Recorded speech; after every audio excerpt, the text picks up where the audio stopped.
1933年4月5日，美國總統羅斯福下令人民上交全部的金幣、金條，停止黃金的貨幣流通。美聯儲以20.67美元比1盎司來收取老百姓手中的黃金，從而使美聯儲迅速積蓄了大量黃金儲備。1934年通過的黃金儲蓄法進一步規定，私人擁有黃金貨幣非法，該法案到1974年才被廢止。為什麼呢？其中的原因對我們理解當前全球的貨幣體系至關重要。自1933年開始的貨幣進程有兩個明顯的階段：一、那次經濟蕭條歸咎於美國的貨幣和銀行體系。伯南克已經用他的量化寬鬆政策很好地證明了貨幣供應量的減少會使經濟活動明顯萎縮，並導致通貨緊縮。在經濟萎縮了4年之後，人們才意識到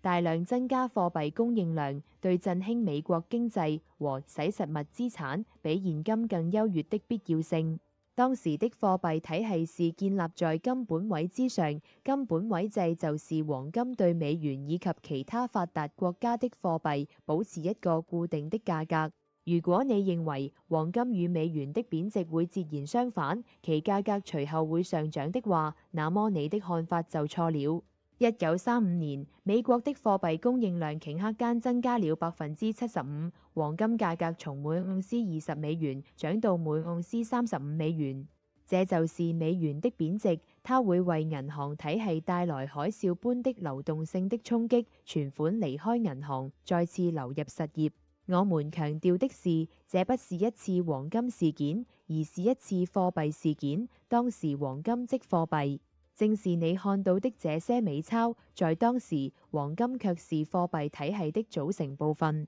二、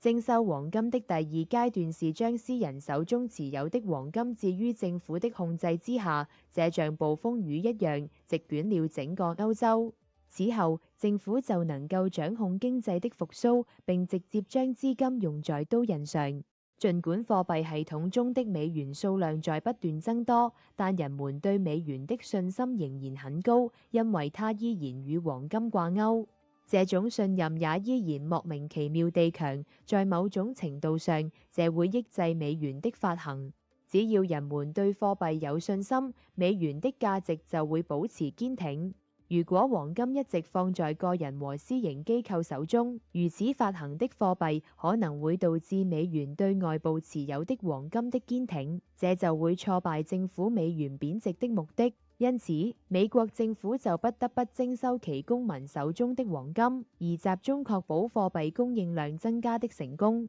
美元貶值及黃金的政府化管理是成功的，因為它促進了美國經濟的復甦，此經濟復甦也得益於二戰前對美國商品出口需求的增長。